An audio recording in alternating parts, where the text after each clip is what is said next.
सभी सखियों, सहेलियों और सखाओं को रेडियो सखी ममता सिंह का नमस्कार। आरती, आपको भी हमारा नमस्कार। ममता जी, आपको और सभी सुनने वाले श्रोताओं को आरती श्रीवास्तव का नमस्कार। और बताइए ममता जी, आज कहीं घूमने का प्लानिंग करें? रेडियो सखी को अपनी सखी बना के हम लोग साथ में चलते हैं। बिल्कुल, घूमने तो चलना ही है क्योंकि आज पर्यटन की बातें करनी है जी। तो पर्यटन के बहाने हम सारी सखियां और सखा घूमने चलेंगे सब। और जब हम किसी पर्यटन स्थल की बात करते हैं तो वहां अगर घूम चुके हैं तो जब हम उसका जिक्र करते हैं तो वो पूरा चित्र हमारी आंखों के सामने आता है। और आजकल तो मोबाइल का जमाना है, फोटोग्राफी का जमाना है, जगह जगह ढेर सारी अनगिनत फोटोग्राफ्स हो जाते हैं। तो जब वो तस्वीरें हम देखते हैं तो वो लम्हे याद आ जाते हैं। बिल्कुल। तो बस फिर से एक बार पहुंच जाते हैं वहीं पे। तो बस अपने रोजमर्रा की जिंदगी से थोड़ा सा वक्त निकाल कर घूमना फिरना भी जरूरी है। तो ये तो बता ही दिया कि आज हम पर्यटन की बातें करेंगे। जीरो घाटी, अरुणाचल प्रदेश जी। और अरुणाचल प्रदेश तो हरियाली का बिल्कुल पैमाना है, बहुत ही सुंदर जगह, बहुत ही सुंदर है। और हम बात करेंगे थोड़ी जागरूकता की, यानी कि KYC के बारे में भी जानेंगे। और कुछ दिन जो याद करके हम बड़े खुश हो जाते हैं वो दिन याद करो। थोड़ा डर जाते हैं। अच्छा, जब डर से हुआ सामना जी, तो ये जो डर से सामना होता है ना, तो उस डर की बात हम अपने श्रोताओं से ये कहते हैं कि वो बात साझा करें निडर होकर जी। और जब बाद में हम उसको याद करते हैं ना तो फिर थोड़ा हंसी भी आती है अपने को, क्या होता है हम इस चीज से डर रहते हैं। तो विविध भारती के फेसबुक पेज पर जाने के लिए सभी श्रोताओं को टाइप करना है www.facebook.com/VBS Mumbai। तो यहाँ पहुंचकर आप अपनी बातें साझा कर सकते हैं अरुणाचल प्रदेश के बारे में और KYC से जुड़ी बातें और वो दिन याद करो के अंतर्गत जब डर से हुआ सामना। और अब क्या किया जाए, हम एक गीत सुन लेते हैं। चलिए।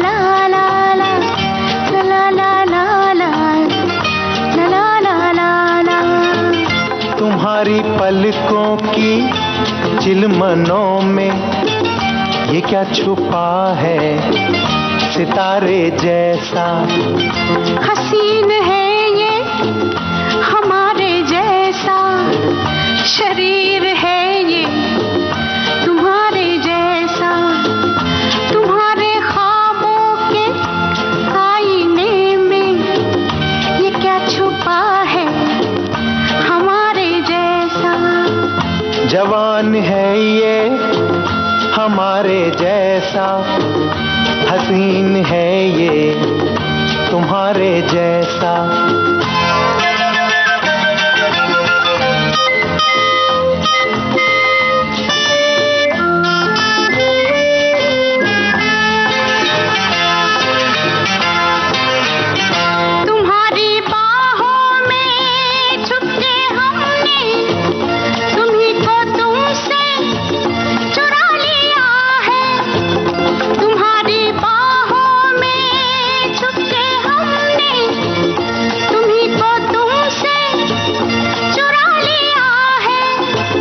चुराने वाले के हाथ हमने जो खो दिया था वो पा लिया है, तुम्हारे होठों की खामोशी में ये क्या छुपा है इशारे जैसा, तुम्हारे होठों की खामोशी में ये क्या छुपा है इशारे जैसा, हसीन है ये हमारे जैसा, शरीर है ये तुम्हारे जैसा।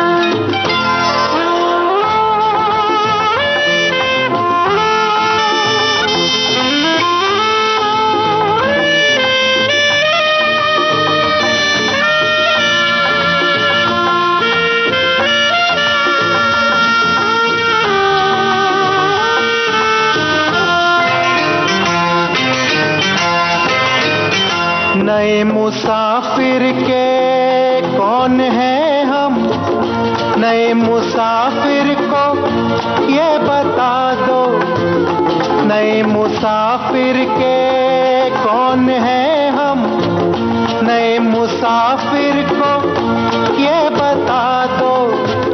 वो तुमसे खुद ही करेगा बातें, करीब आके इसे जगा दो। तुम्हारी शर्मीली शोखियों में ये क्या छुपा है शरारे जैसा, तुम्हारी शर्मीली शोखियों में ये क्या छुपा है शरारे जैसा। हसीन है ये हमारे जैसा, शरीर है ये तुम्हारे जैसा। तुम्हारी पलकों की चिलमनों में ये क्या छुपा है सितारे जैसा। तुम्हारे ख्वाबों के आईने में ये क्या छुपा है हमारे जैसा। जवान है ये हमारे जैसा, हसीन है ये तुम्हारे जैसा। आरती, गाने से पहले आप घूमने की बात कर रही थी। घूमना भला किसे नहीं अच्छा लगता है, तो हम सब मिलके चलते हैं घूमने। और हमारी एक श्रोता ने भी लिखा है, हमारी एक सखी हैं जिन्होंने लिखा है, पर्यटन स्थल अरुणाचल की जीरो घाटी की ओर हमें ले जा रहे हो, अच्छी बात है, अच्छी जगह है। देश के अन्य प्रदेश के मुकाबले यहाँ अरुण का उदय सबसे पहले होता है, वो देखने चलते हैं आपके साथ अरुणाचल। और चल मेरे साथी अरुणाचल ओ मेरे साथी, डर काहे का जब साथ है विविध भारती जैसा साथी। सचमुच वहां पर मतलब जहां हम बात चलने वाले हैं जीरो वैली, वहां पर सूर्योदय बहुत जल्दी होता है। बुमडिला एक जगह है वहां पर, वहां तो मुझे याद है कि जब सुबह हमने अलार्म लगाया कि आराम से 5 बजे उठेंगे और तैयार हो जाएंगे और फिर सूर्योदय देखेंगे। हालांकि अंदाजा था कि वहां सूर्योदय बहुत जल्दी होता है, तो हमने सोचा बहुत जल्दी होगा तो 5, सवा 5 के आसपास देखेंगे और उसके पहले ही अलार्म लगा लिया। लेकिन देखा कि तकरीबन 4:45 पर ही रोशनी बाहर से आ रही थी पर्दे के पीछे से। तो जब पर्दा हटा के देखा तो हमें लगा कि ये रोशनी, ये लाइट जो रात को जल रही थी उसकी रोशनी होगी। देखा तो बढ़िया सूर्य देवता लाल अपनी अरुणिमा बिखेरे और बिल्कुल आंखों, जब पर्दा हटाया तो आंखों पे घुसपैठ कर रहे थे, तो बड़ा सुंदर दृश्य था वो। और वहाँ एक छोटी सी नदी बह रही थी, तो ऐसा लग रहा था कि वो सूरज बिल्कुल नदी में से ही उग रहा है। इतना खूबसूरत दृश्य, बहुत ही सुंदर रहा होगा। और एक और हमारी श्रोता जिन्होंने लिखा है कि जीरो घाटी जो है रोमांच चाहने वालों के लिए भी बहुत बढ़िया है, चाहे कोई आत्मा को लुभाने वाले ट्रैकिंग अनुभव, जंगल कैंपिंग मजा या वन्य जीव अन्वेषण की तलाश कर रहा हो, जीरो किसी को भी निराश नहीं करता। बिल्कुल। और जब हम कामकाज से ऊब जाते हैं तो ऐसा जी करता है कि अब चलें घूम आए। तो आज हम जीरो घाटी की, जीरो वैली की सैर करवा रहे हैं। और आजकल तो पहले से सोचना पड़ता है, प्लानिंग करनी पड़ती है कहीं भी जाने से पहले। और सबसे ज्यादा टाइम लगता है ये पता करने में कि घूमने आखिर जाना कहाँ है। तो आज ये काम हमने सखियों के लिए आसान कर दिया है कि कहाँ जाना है। और ये एक अनोखा शहर है जो लोअर सुबनसिरी जिले का मुख्यालय है। यहाँ लगभग पूरे साल सुहावना मौसम रहता है। साथ ही ये यूनेस्को की विश्व धरोहर स्थल भी है। जीरो प्रकृति प्रेमियों के लिए एक शानदार जगह है जो रोजमर्रा की व्यस्त दिनचर्या से छुटकारा चाहते हैं। ये अपनी अद्भुत सुंदरता, समृद्ध संस्कृति और शांत वातावरण के लिए जाना जाता है।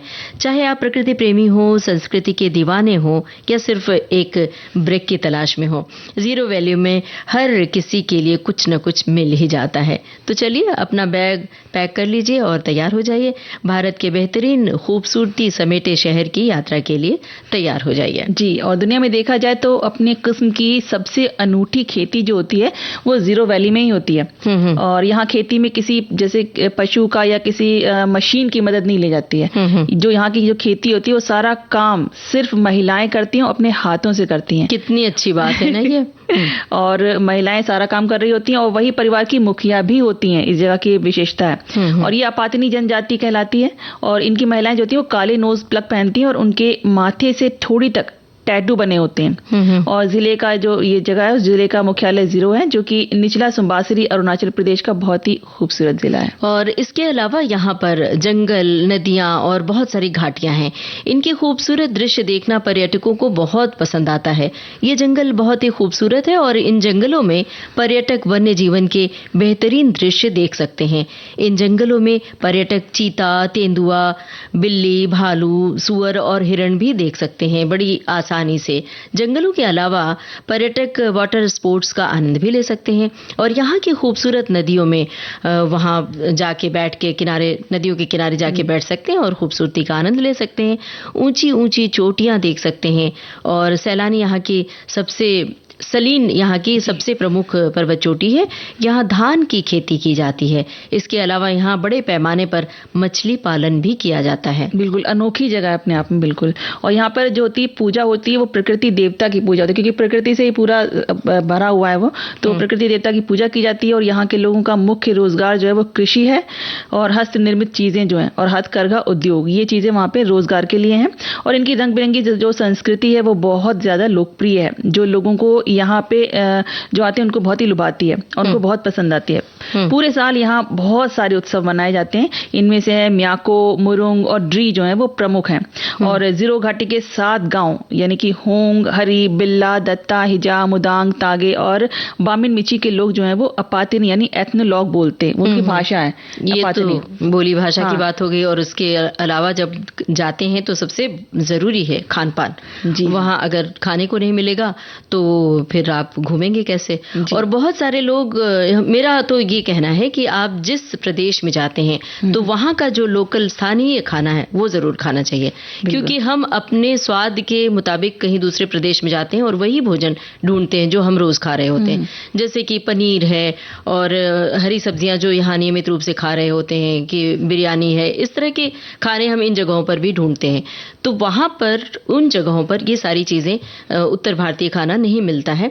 तो आप जो वहाँ का खाना है, जो वहाँ का भोजन प्रसिद्ध है, उसका स्वाद जरूर लेना चाहिए। जैसे कि वहाँ का मुख्य भोजन चावल है और मांस मछली और हरी सब्जियों के साथ परोसा जाता है। पत्ते में लपेट कर उबले चावल और मोमोज परसा जाता है। यहाँ का जो स्थानीय पसंदीदा नाश्ता है मोमोज। और आदिवासी व्यंजन यहाँ बहुत पसंद किए जाते हैं, क्योंकि यहाँ आदिवासी लोगों की संख्या बहुत ज्यादा है। और किले पाखो यहाँ का लोकप्रिय पर्यटन स्थल है, जहाँ खूबसूरत पक्षियों के अलावा हिमालय की बर्फ से ढकी चोटियों को देख सकते हैं। और इन चोटियों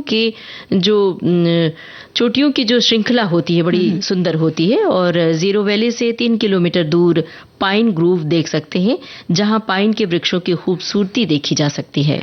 बिल्कुल। और इसके अलावा जीरो पुटू, जिसे कि आर्मी पुटू भी कहा जाता है, उसको भी देख सकते हैं, जो कि आज़ादी के बाद यहाँ अरुणाचल प्रदेश के पहले प्रशासनिक केंद्र की स्थापना हुई थी। और यहाँ से पूरे जिले के सुंदर दृश्य देखे जा सकते हैं। इस पहाड़ी की तराई में हवाई अड्डे का भी निर्माण किया गया है।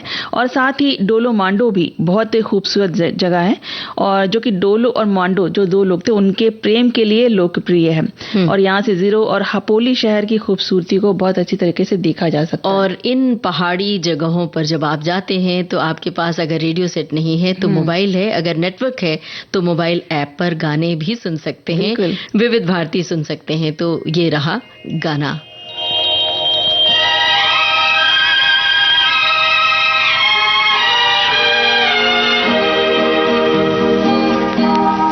ये वादियाँ, ये फिजाएं बुला रही है तुम्हें। ये वादियाँ, ये फिजाएं बुला रही है तुम्हें। खामोशियों की सदाएं बुला रही है तुम्हें।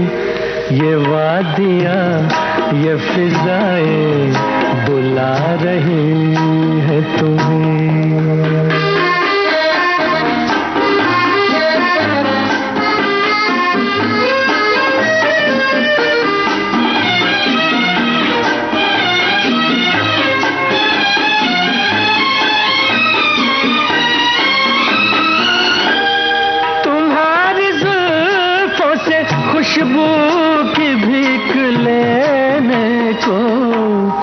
झुकी झुकी सी घटाएं बुला रही है तुम्हें, खामोशियों की सदाएं बुला रही है तुम्हें, ये वादियाँ ये फिजाएं बुला रही है तुम्हें।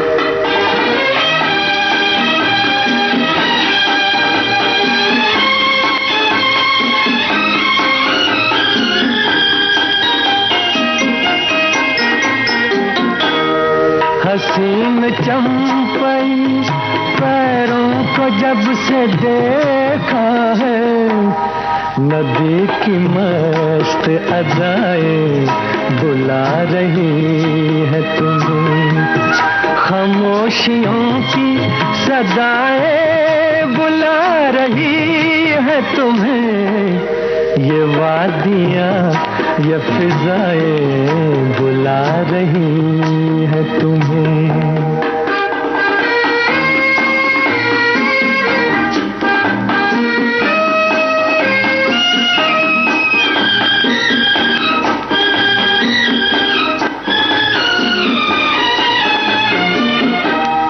मेरा कहा न सुनो, इनकी बात तो सुन लो, हर एक दिल की दुआएं बुला रही है तुम्हें, खामोशियों की सदाएं बुला रही है तुम्हें, ये वादियाँ ये फिजाएं बुला रही है तुम्हें, ये वादियाँ ये फिजाएं बुला रही है तुम्हें। ये वादियाँ ये फिजाएं बुला रही हैं हम सबको, और हम सैर कर रहे हैं जीरो वैली की। जी, और DIC एक जगह जिसका नाम डिस्ट्रिक्ट इंडस्ट्रीज सेंटर है, ये पर्यटन स्थल स्थानीय निवासियों के हस्त निर्मित वस्तुओं के लिए प्रसिद्ध है। यहाँ से अच्छी खरीदारी की जा सकती है अगर आप शॉपिंग के लिए भी जाना चाहते हैं, कुछ नई चीज लेना चाहते हैं अलग तरीके की। और इसके अलावा तारीन मछली फार्म भी देखने के लायक है जगह, जहाँ कई प्रजाति की मछलियां देखी जा सकती हैं। एक और पर्यटन स्थल टेली वन्य जीव अभ्यारण्य भी बहुत ज्यादा सुंदर जगह है, जहाँ कई प्रजातियों के पेड़ पौधे और बांस के पेड़ों के झुंड देखे जा सकते हैं। ये अपने सदाबहार वनों के लिए प्रसिद्ध है, बहुत सुंदर, बिल्कुल हमेशा हरे भरे रहने वाले जंगल। वैसे तो यहाँ पूरे साल कभी भी आप यहाँ जा सकते हैं, लेकिन अक्टूबर से अप्रैल तक का मौसम सबसे अच्छा माना जाता है घूमने के लिए। मानसून में यात्रा से बचना चाहिए क्योंकि बाढ़ की वजह से परेशानी भी हो सकती है, और अगर आप जीरो के संगीत महोत्सव का हिस्सा बनना चाहते हैं तो सितंबर में यात्रा की योजना बनाएं, और बर्फ देखना है तो नवंबर तक ठहर जाइए, उसके बाद जाइए। जीरो घाटी पहुंचने के लिए सड़क मार्ग से जाएं तो बसें भी उपलब्ध हैं, और अरुणाचल प्रदेश राज्य रोड परिवहन की बसें हफ्ते में 4 दिन चलती हैं। वैसे नॉर्थ लखीमपुर या ईटानगर पहुंचकर टैक्सी के लिए जीरो वैली आप लेकर जा सकते हैं। जी, और साथ ही असम का जो जोरहाट निकटतम हवाई अड्डा है, जहां से कई उड़ानें हैं, और उसके बाद बस ट्रेन या टैक्सी लेकर भी आप जीरो घाटी पहुंच सकते हैं। जो ट्रेन से यात्रा करना चाहते हैं वो असम के उत्तर लखीमपुर रेलवे स्टेशन तक पहुंच सकते हैं।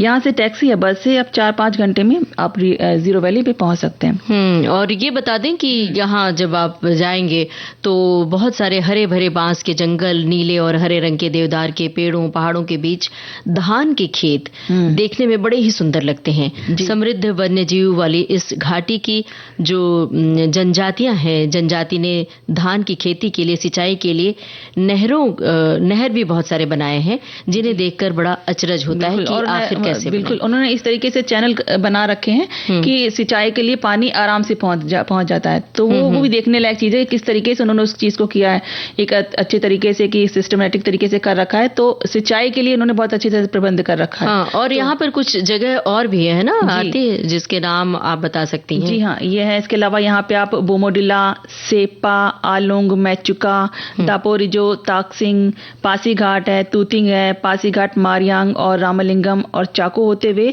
आप बॉमडिला दायमारा ट्रैक भी बहुत लोकप्रिय, जहां आप जा सकते हैं, देख सकते हैं उसको। और साथ ही यहाँ पर रिवर राफ्टिंग होती है उसकी भी सुविधा आपको दी गई है, जो सियांग नदी में कामेंग, सुम्बासिरी और दिबांग नदियों से होकर गुजरता है।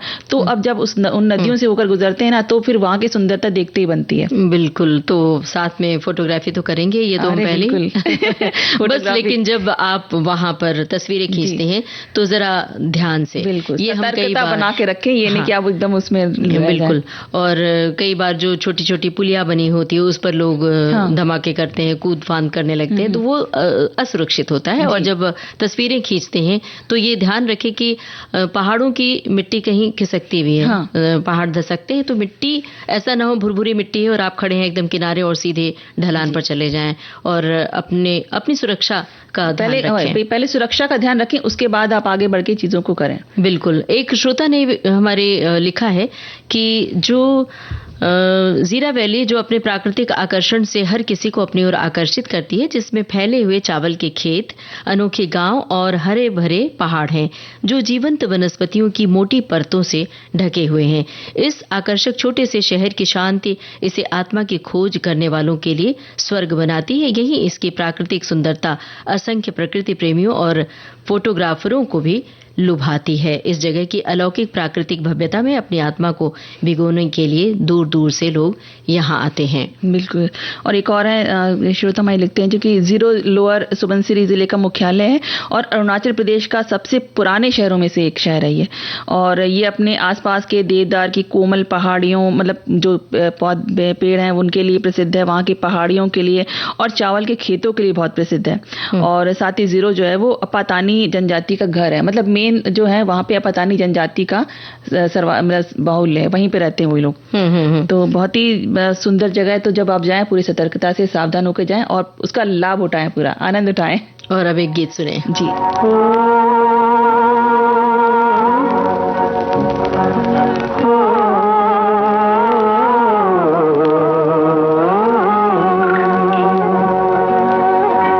पर्वतों के पेड़ों पर शाम का बसेरा है, पर्वतों के पेड़ों पर शाम का बसेरा है, सुरमई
पेड़ों पर।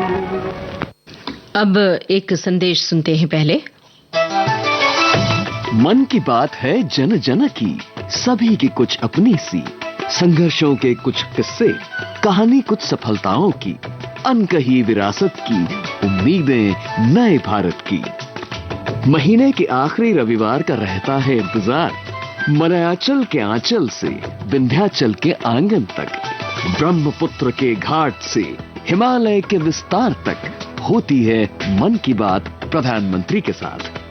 तो सुनिए इस महीने 25 अगस्त सुबह 11 बजे मन की बात आकाशवाणी और दूरदर्शन के सभी चैनलों पर। इसके अतिरिक्त आकाशवाणी और दूरदर्शन के YouTube चैनल और प्रसार भारती के ऐप न्यूज ऑन एयर पर सजीव प्रसारण लाइव स्ट्रीमिंग के माध्यम से। तो याद रखें, रविवार 25 अगस्त सुबह 11 बजे मन की बात। सखी सहेली कार्यक्रम में अब ले रहे एक ब्रेक छोटा सा।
विविध भारती से ये है कार्यक्रम सखी सहेली और आरती।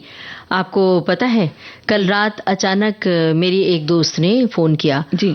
बड़ी परेशान सी नजर आ रही थी, आवाज से लग रहा था कि बहुत परेशान है। वो बैंक गई थी और अपने अकाउंट के सिलसिले में जहां उसे KYC फॉर्म भरने को कहा गया, पर उसने वो फॉर्म नहीं भरा हड़बड़ी में और ऐसे ही वापस आ गई और कॉल करके उसे समझाया गया और मतलब उसे कहा गया KYC का फॉर्म भरने के लिए, तो भी उसने नहीं भरा। आजकल आप जब भी किसी बैंक में या बीमा कंपनी में जाते हैं तो वहाँ सबसे पहले KYC फॉर्म भरवाया जाता है, जिसके जरिए वो संस्थान ये पक्का करता है कि कोई व्यक्ति नकली नाम पते से कोई फर्जी अकाउंट तो नहीं खोल रहा है। जी, ये ऐसा ही आजकल ऐसा हो रहा है बहुत ज़्यादा, और इसलिए भारतीय रिजर्व बैंक जो है वो यानी RBI की तरफ से देश के सभी बैंकों को ये ज़रूरी कर दिया गया है कि वो अपने कस्टमर्स से KYC यानी कि नो योर कस्टमर फॉर्म ज़रूर भरवाएं। बैंक में किसी भी तरह का अकाउंट खुलवाने, लॉकर लेने, सोने में निवेश कर रहे हैं अगर आप, क्रेडिट कार्ड या किसी भी तरीके का लेन देन कर रहे हैं शेयर बाजार में, और या फिर निवेश कर रहे हैं कहीं भी, डीमैट अकाउंट खुलवा रहे हैं या बीमा या FD करवाने पर भी, किसी भी सरकारी योजना का लाभ उठाने के लिए और किसी भी पेमेंट वॉलेट जैसे कि गूगल पे है या फिर पेटीएम है इसके उपयोग के लिए, या अगर किसी व्यक्ति के अकाउंट के साथ आपका नाम बतौर नॉमिनी जुड़ा हुआ है तो भी, किसी भी प्रकार के क्लेम की रकम के लिए पाने के लिए, और मोबाइल के सिम या गैस कनेक्शन के लिए भी आपको KYC फॉर्म भरना जरूरी है। बिल्कुल सही बताया आपने। और पहचान पत्र के रूप में आधार कार्ड, पासपोर्ट, पैन कार्ड या फॉर्म 16 या ड्राइविंग लाइसेंस के जरिए KYC सर्टिफिकेट बनवाया जा सकता है, और इस काम के लिए पहचान पत्र के रूप में केवल पैन कार्ड या फॉर्म 16 ही काफी है।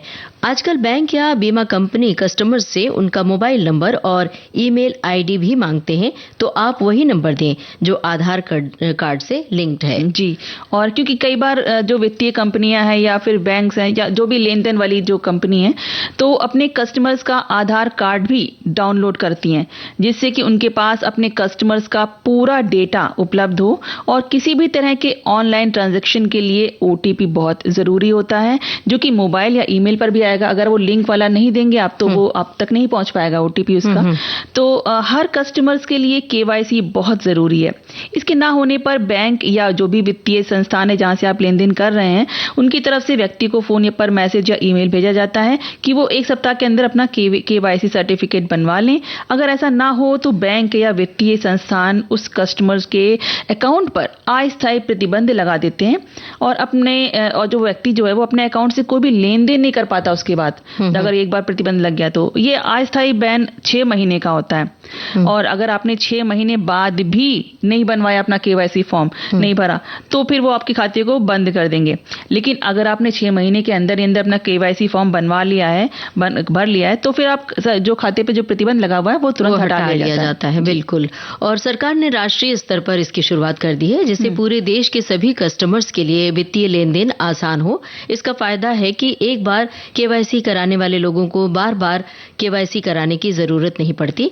इसके लिए कस्टमर्स को एक फॉर्म भरना होता है जिसे किसी भी बैंक या वित्तीय संस्थान की ऑफिशियल वेबसाइट में डाउनलोड किया जा सकता है और जिसे सेल्फ अटेस्टेड पेपर्स के साथ एक फोटो लगाकर वित्तीय संस्थान में जमा करना होता है जहां सारी जानकारी संस्थान वेरीफाई करता है। फिर केवाईसी यानी मतलब केवाईसी आइडेंटिफिकेशन नंबर जनरेट किया जाता है और कस्टमर्स को इसकी सूचना ईमेल या मैसेज से दे दी जाती है। फिर जहां भी केवाईसी की जरूरत पड़े वहां KIN का उपयोग किया जा सकता है। आजकल तो डिजिटल तरीके से भी केवाईसी की सुविधा उपलब्ध है तो जिसे केवाईसी कहा जाता है। इसे आधार कार्ड, बायोमेट्रिक डिवाइस या वीडियो से भी किया जा सकता है जिसमें किसी भी तरह के सिग्नेचर करने की जरूरत नहीं पड़ती है। लेकिन इस चीज में एक ध्यान रखें कि बेहतर हुआ कि आप खुद जाकर केवाईसी करवाएं।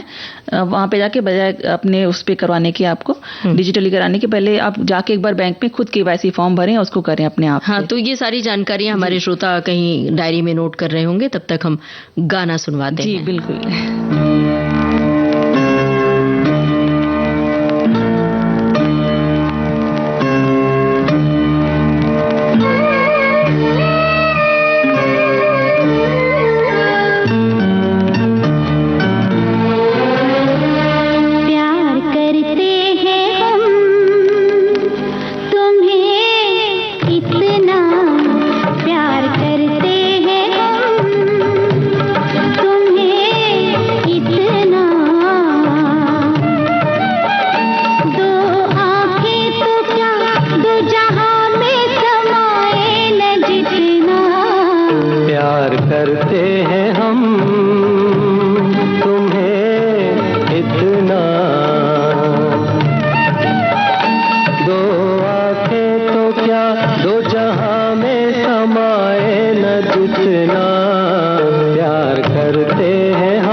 दिल में कब तक करोगे बसेरा,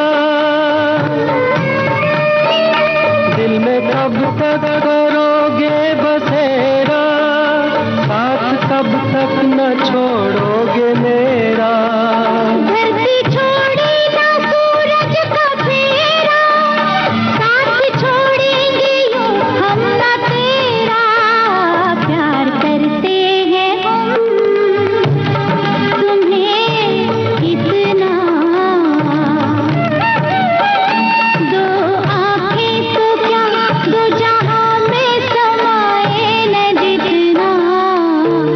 करते हैं हम तुम्हें इतना।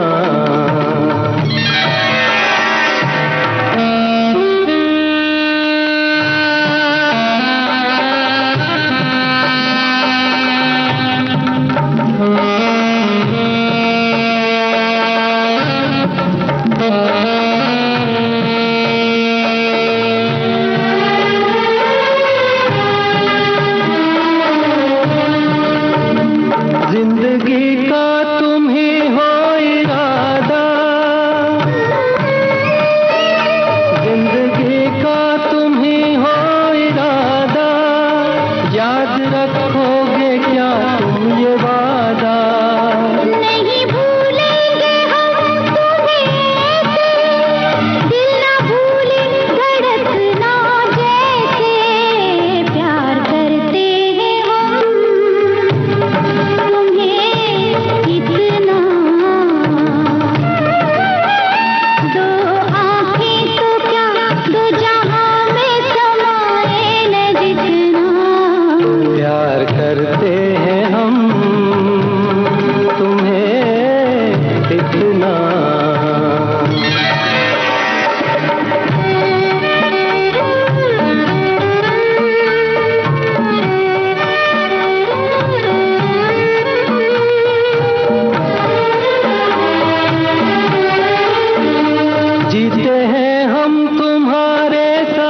आरती, आजकल जहाँ तकनीक के बहुत सारे फायदे हैं वहाँ कई बार गड़बड़ियाँ भी होती हैं, नुकसान भी होते हैं। हम जैसे कि आज अपने श्रोताओं को जानकारी दे रहे हैं KYC के बारे में, तो यहाँ फायदे बहुत है। ऑनलाइन बैंकिंग होता है, ई-बैंक के जरिए भी हम ये कर सकते हैं, लेकिन इसमें धोखाधड़ी भी बहुत होती है। इसके बारे में हम थोड़ी सी जानकारी अपने श्रोताओं को देंगे, लेकिन उससे पहले एक टिप्पणी हम पढ़कर सुना रहे हैं, श्रोताओं की है। एक श्रोता ने लिखा है कि आपको KYC क्यों करना चाहिए? जब आप अपना KYC करवा लेते हैं तो आप बैंक को अपनी पहचान, पता और वित्तीय हिस्ट्री के बारे में जानकारी दे देते हैं।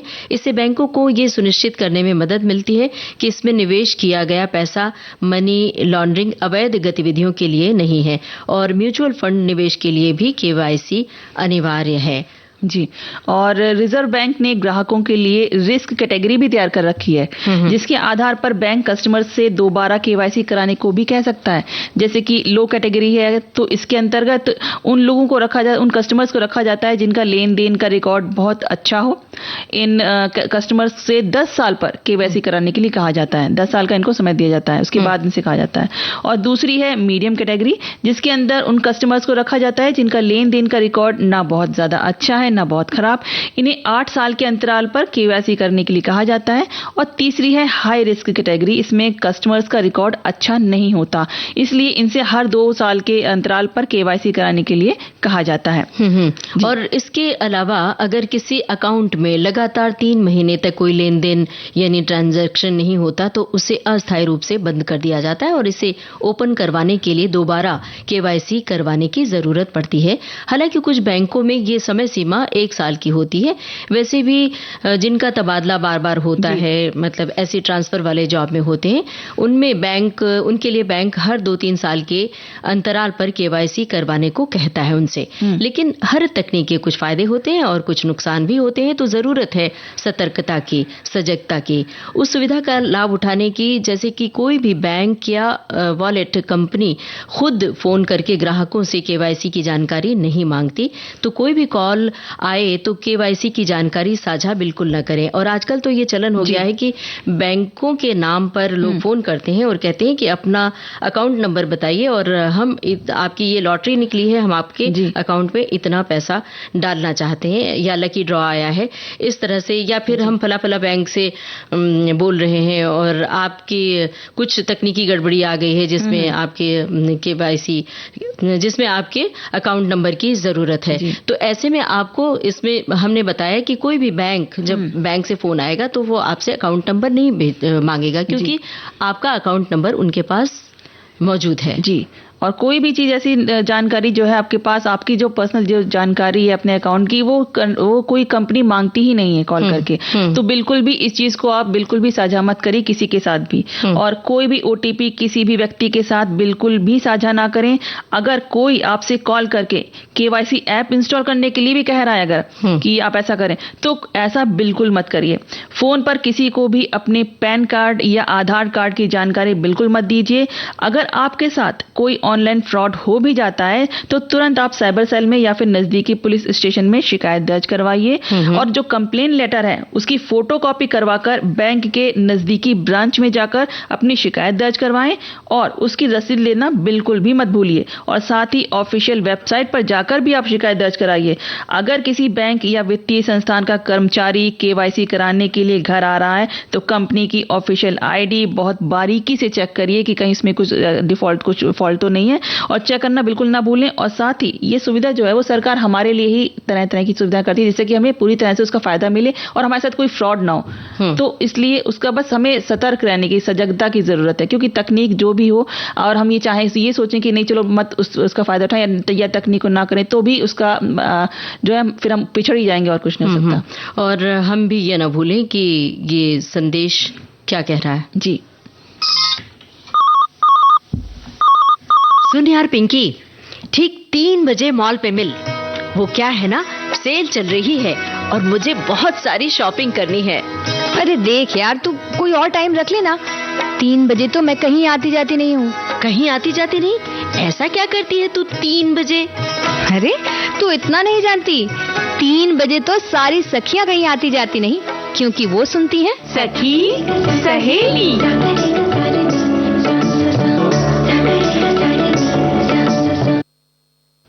3 बजे का ही कार्यक्रम चल रहा है सखी सहेली, और अब सुन रहे हैं आरती एक गाना।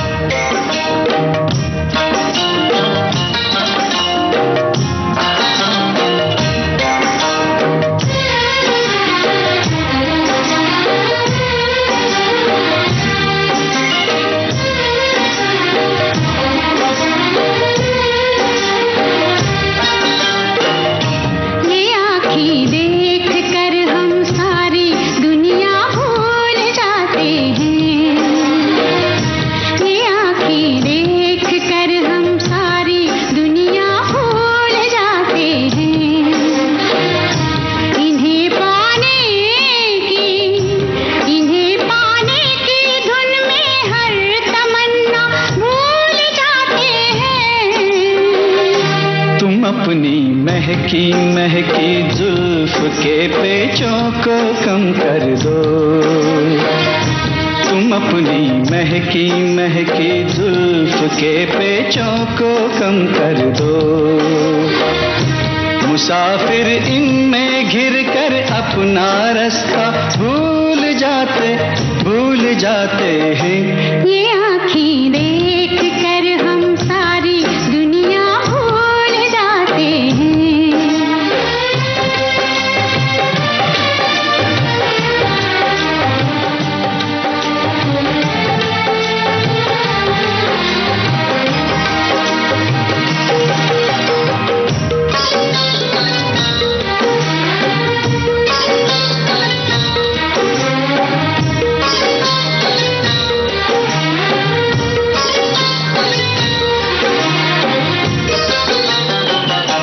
ये बाहें जब हमें अपनी पनाहों में बुलाती हैं, ये बाहें जब हमें अपनी पनाहों में बुलाती हैं, हमें अपनी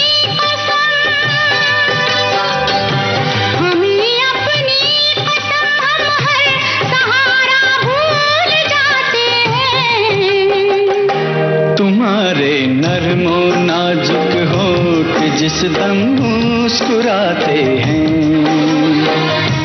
तुम्हारे नर्मो नाजुक होठ जिस दम मुस्कुराते हैं। बहारें झेपती है फूल खिलना भूल जाते हैं। ये आँखें देख कर हम सारी दुनिया भूल जाते हैं।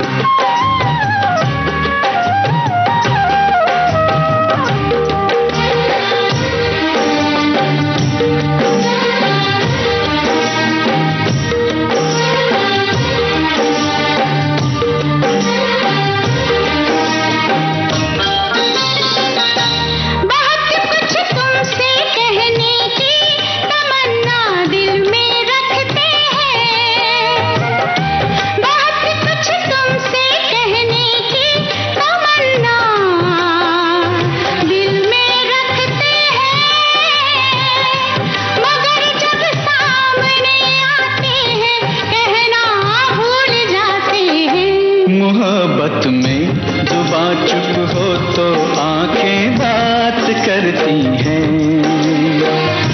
मोहब्बत में जुबां चुप हो तो आंखें बात करती हैं। और हम अपने आप को भूल जाते हैं जब हम बचपन के गलियारों में सैर करते हैं, यादों की दुनिया में चले जाते हैं और उन यादों को धीरे धीरे हौले हौले खंगालते हैं, तो सचमुच बड़ा अच्छा लगता है। कुछ इसी तरह की बातें हमारे श्रोता साझा कर रहे हैं। वो लगातार बचपन की बातों को दोहरा रहे हैं। बचपन, बड़ेपन, सबकी बातें बता रहे हैं कि जब मतलब डर जब भी उनको लगा जीवन में, बचपन में ज्यादा लगता था ना। बचपन में तो मुझे तो अभी भी लगता है कुछ चीजों से। डर स्वाभाविक है, लेकिन डर पे विजय पा लेना बड़ी बात होती है। और बचपन के डर की बात जब की जाए तो हम लोगों को याद है कि बहुत सारी कहानियां सुनाई जाती थी कि फला पेड़ पर वो उल्टे पैरों वाली चुड़ैल बैठती है, और दूसरे उस जो बरगद का बड़ा सा पेड़ है उसमें जो चिड़िया बैठती है ना, वो चिड़िया नहीं है, भूत का एक आत्मा है, और तरह तरह की ऐसी कहानियां सुनाई जाती थी, जैसे कि डर के मारे बच्चे बाहर ना जाएं। तो हम उस पेड़ से गुजरते हुए डरते थे। तो उस समय फिर कभी हनुमान चालीसा पढ़ते हुए या फिर कोई ऐसे अपनी माँ की कोई बात याद करते हुए भाग के पार कर लेते थे कि जल्दी से ये रास्ता पार हो जाए। तो तमाम बातें हमारे श्रोता भी साझा कर रहे हैं। जी, एक श्रोता का लिखना है, उन्होंने लिखा है कि डर से सामना की बात चली तो मुझे बचपन की एक घटना याद आ गई। ओपन थिएटर में एक बार फिल्म देखने गए थे हम, और उस जिसमें एक वीरान इमारत का प्रवेश द्वार अपने आप खुलता है और जो भूत जो है वो उसके बाद जाने के बाद अपने आप भी बंद हो जाता है। तो फिल्म देखने के दूसरे दिन मुझे एक पड़ोसी मित्र के साथ सरकारी अस्पताल जाना पड़ा जहां उसकी मां भर्ती थी। ठंड के दिनों में अंधेरा जल्दी हो जाता है। वापसी में अस्पताल का वैसा ही गेट देखा जैसा फिल्म में था, तो फिल्म का दृश्य याद आते ही डर से भयभीत हो गया और साइकिल तेजी से दौड़ा दी। जब पास की बस्ती में पहुंचा तब जाकर कहीं डर कम हुआ, और ये घटना इतने वर्षों बाद भी मन में बसी हुई है। क्या बात है। तो इन डर से पार पाना मुश्किल भी होता है। एक श्रोता ने लिखा कि हमारे गांव में घर से थोड़ी ही दूर पर एक तालाब था जहां हम सब दोस्त खेलने जाया करते थे। वहां जाकर हमेशा कुछ अलग ही एहसास होता था, लेकिन हम सब अपने खेलने में उस ओर ध्यान ही नहीं देते थे। एक दिन जब हम लुका छिपी खेल रहे थे तो मैंने और मेरी एक दोस्त ने सोचा कि हम दोनों तालाब के पास वाली दीवार के पास छुपेंगे, वहां हमें कोई देख भी ना पाएगा और हम लोग जीत जाएंगे। तो हम दोनों तालाब के पास वाली दीवार के पीछे छुप गए। वहां इतना सन्नाटा था कि हमें अपनी सांसों की आवाज तक सुनाई दे रही थी। अचानक हमें वहां किसी के चलने की आवाज सुनाई दी, तो हम दोनों को लगा हमारे दोस्त होंगे और हम दोनों एक दूसरे को चुप होने का इशारा करने लगे। लेकिन फिर जब कोई हलचल नहीं हुई तो हम दोनों ने सोचा कि अब चाहे जीते या हारे यहाँ से निकल चलते हैं, आखिर ये आवाज कहाँ से आ रही है। जैसे ही हम उठने को हुए तो हमें छमछम की आवाज सुनाई दी। हम दोनों की सांसें रुकती सी महसूस हो रही थी और हम दोनों एक दूसरे का हाथ पकड़े तेज तेज भगवान का नाम लेते निकले। हमारी आवाज सुनकर हमारे दोस्त हमें ढूंढते हुए वहां आने लगे। हम लोग वहां से जल्दी से भाग गए कि कहीं वो हमारा मजाक न बनाए। घर जाकर हमने अपनी माँ को ये बात बताई तो उन्होंने कहा कि अब कभी वहां मत जाना, वैसे तो कुछ नहीं होता, ये सब तुम दोनों का वहम होगा। हम बड़े लोग तुम बच्चों को इसलिए वहां जाने से मना करते हैं कि तुम लोग खेलते खेलते तालाब में न गिर जाओ। लेकिन ये इस जो कथा जैसे बताई, किस्सा बताया इन्होंने, तो इस किस्से में ये नहीं बताया कि आखिर में हुआ क्या। वो छमछम वाली जो आवाज थी वो क्या आवाज थी? कभी कभी होता है ना, कोई ऐसा जीव होता बोल रहा होता है, कुछ ऐसे जानवर होते हैं ऐसी आवाजें निकालते हैं, हो सकता है वो उन्होंने सुनी हो। और एक और श्रोता इन्होंने लिखा है कि बचपन में तो हर चीज से डर लगता था, अंधेरा होते ही अगर रात के अंधेरे में चूड़ियों की भी आवाज आती थी तो बड़ा डर लगता था। सर्दियों के दिन वो तो ज्यादा डरावनी लगती थी, लगता था कि वो चुड़ैल उल्टे पैर वाली आ गई है। जी, और सर्दियों के दिन मैं अपने बच्चों के साथ अकेले रूम में सोई थी। अचानक लगा रूम में कुछ चल रहा है। मुझे लगा बिल्ली या चूहा होगा। तब बिछावन पर एक टॉर्च जरूर रहता था। टॉर्च जलाकर देखा तो मेरी सांसें थम गईं। बड़ा लंबा सा सांप रूम में बड़े मजे से आराम से चहलकदमी कर रहा था। अब मुझे समझ में नहीं आ रहा था कि मैं करूं क्या। घर में कोई नहीं था, घर का दरवाजा बंद था। एक सहायक बाहर बरामदे में था। मैं किसी तरह से चिल्लाकर बताया मैंने, पर मैं दरवाजा कैसे खोलूं। मेरा बेटा भी जाग गया और रोने लगा। 2 घंटे के बाद जब पति आए तब आंगन की तरफ कुछ लोग आए। पीछे का दरवाजा का कुंडी तोड़ा गया, रूम का सिटकनी तोड़ा गया और सांप महाशय रूम में टेबल के नीचे आराम फरमा रहे थे। मैं टॉर्च की लाइट लगातार उस पर जला रही थी। पहले उस पर एक कपड़ा डाला गया, उसके बाद बेहद ठंडा पानी, और जब वो ठंडा पानी से शांत पड़ गया तब उसे बोरे में डाला गया और बंद करके उन्हें बाहर भेजा गया। उस रात मुझे ठीक से नींद भी नहीं आई और घर में सब जगह तार की जाली लगवाई गई। लेकिन बाद में फिर डर पर विजय पाली होगी। जी। एक श्रोता ने लिखा है कि बचपन में सांप से बहुत भय लगता था। बिच्छू गोजर तक तो ठीक थे अपने आकार के चलते, लेकिन सांप कहिए मत। अजगर को गाय लपेटे चित्र पुस्तकों में देखा पढ़ा था, इसलिए सचेत रहना पड़ता था। क्योंकि घर के समीप ही एक बसवारा था। यद्यपि बसवारा यानी जहां लगातार कई बांस के पेड़ों की कतार होती है उसे बसवारा कहते हैं। यद्यपि ये सांप घर में भी घुसा था और काफी मोटा और लंबा भी था, किंतु अपने आप चला चला भी गया था। जीव हत्या पाप है, ये मन में बात बैठी हुई थी। इस दृष्टिकोण से उसे छेड़ा भी नहीं गया। फिर वो भगवान शिव के गले को सुशोभित करते हैं, तो ये ध्यान में आते ही डर समाप्त हो गया। बड़ी अच्छी बात है। और एक और श्रोता है, उन्होंने लिखा है कि मेरा सबसे बड़ा डर गुब्बारा है। बचपन में जब मैं सोती नहीं थी तो मेरी माँ मुझे सुलाने के लिए गुब्बारा रखा करती थी। अब गुब्बारे से ऐसा डर बैठा है कि 12th में पहुंचने के बाद ही मुझे अब भी सबसे ज्यादा डर गुब्बारे से ही लगता है। उनको पता नहीं, मतलब ये गुब्बारे की आवाज से फूटने का या जो भी उनको डराया जाता होगा, तो उन्हें उससे बहुत डर लगता है। दरअसल जब गुब्बारा फूटता है तो चौंक जाते हैं लोग, पर डर तो इसे नहीं कहेंगे, लेकिन किसी को किसी बात से डर लगता है तो ये अलग बात है। एक श्रोता ने लिखा है कि दरअसल डर एक मन में बैठा हुआ भय है। जैसे रात में अचानक हवा से दरवाजा बंद हो जाता, आवाज आती है, तुम्हें ऐसा लगता है कोई व्यक्ति होगा, या रात में अचानक बिल्ली आपके घर में कुछ उथल पुथल कूद कर रही है, आपको ऐसा लगता है कि चोर आ गया है। वैसे डर का सामना तब होगा जब आपके सामने कोई सर्पनाग सांप आ जाए, या डाकू या चोर आ जाए, शेर आ जाए, तो निश्चित रूप से आप डर जाएंगे। शेर आ जाए तो फिर डर नहीं, फिर तो पता नहीं क्या प्राण पखेरु उड़ जाएंगे। जी बिल्कुल। एक श्रोता उन्होंने लिखा है कि बात 1982 की है, जब उन्होंने कोई फिल्म लगी थी, वो फिल्म देखने गई थी पति के साथ, तो दोपहर के शो का टिकट नहीं मिला। ससुराल से दोबारा घर से निकलना संभव नहीं था, अतः हमने शाम 6 बजे से 9 का शो देखा और घर आते समय रात के करीब 10 बज रहे थे। हमारा घर सिटी से दूर था और घर तक पहुंचने में रास्ते में खेत और सड़क पर बहुत अंधेरा रहा करता था। रात के समय उस रास्ते से गुजरने में कई डरावने किस्से हमने घर वाले हमें सुनाया करते थे पहले, और प्रायः सभी शाम तक अपने कार्यस्थल से घर आ जाया करते थे। लेकिन उस रात फिल्म देखकर आने के कारण हम बहुत लेट हो गए थे, और उस दिन वो रास्ता कैसे हमने पार किया वो याद करके आज भी कपकपी छूट उठती है। एक श्रोता ने कुछ इसी तरह की बात लिखी है, देखते हैं क्या लिखा है। एक बार मैं अपने दोस्तों के साथ गोताला जंगल कन्नड़ महाराष्ट्र में है, वहां ट्रैकिंग कर रहा था और हम रास्ता भटक गए थे। अंधेरा होने पर जंगल की खामोशी और झाड़ियों से आती अजीब अजीब आवाजें हमें डराने लगी, लेकिन जब हमें एहसास हुआ कि वो सिर्फ हवा की आवाज है तो हमने हिम्मत बांधी और रोशनी की दिशा में चलते हुए सुरक्षित गांव पहुंच गए। उस दिन मुझे डर का सामना करते समय धैर्य और संयम रखने का महत्व समझ में आया। जी, और एक और श्रोता है जो लिखते हैं कि बात 1975 की है, जब वहां हम घूमने के लिए कुछ साथियों के साथ गए थे जो हमारे बीएड सेक्शन में थे। शाम को जंगल में घूमते वक्त एक ऐसे स्थान पर पहुंचे जहां अंधेरा सा छाया हुआ था। पीछे से दौड़ता एक गार्ड आ गया और कहने लगा, आगे खतरनाक है, आप लोग लौट जाइए। हम लोग लौट ही रहे थे, उसी रास्ते पर एक कोबरा फन उठाए बैठा मिला। नजर पड़ते ही सबकी घिग्गी बन गई। ऊपर पहाड़, नीचे खाई। खैर गार्ड के डंडा पटकने पर वो नीचे खाई की ओर उतरा तो जान में जान आई, और वापस आकर हमने रात भर उसकी चर्चा करी। और अब सुनते हैं ये गाना। बहुत सारी टिप्पणियां आई हैं और बहुत सारी यादें हैं हमारे पास भी, फिर कभी साझा करेंगे। फिलहाल ये गाना। नजरों से कह दो प्यार में मिलने का मौसम, हम मिलने का मौसम आ गया। नजरों से कह दो प्यार में मिलने का मौसम, हम मिलने का मौसम आ गया। बाहों में बाहें डाल के खिलने का मौसम, ओ खिलने का मौसम आ गया।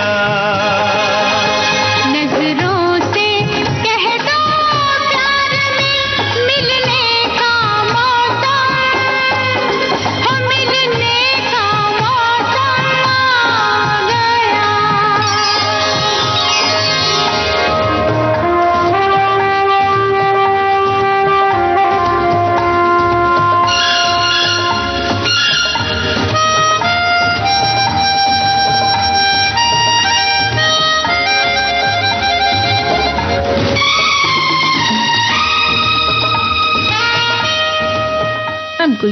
दूसरा आदमी फिल्म का ये गाना था। और अब घड़ी की ओर देखिए आरती, बिल्कुल भी वक्त नहीं कि हम कोई संदेश पढ़ें श्रोताओं की, या कोई गाना सुनवाएं या बोले बतियाएं।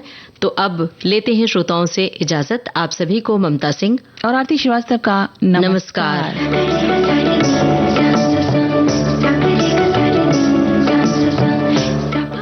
सखी सहेली प्रोग्राम के प्रोड्यूसर हैं अनुश्री पाठक। सखी सहेली।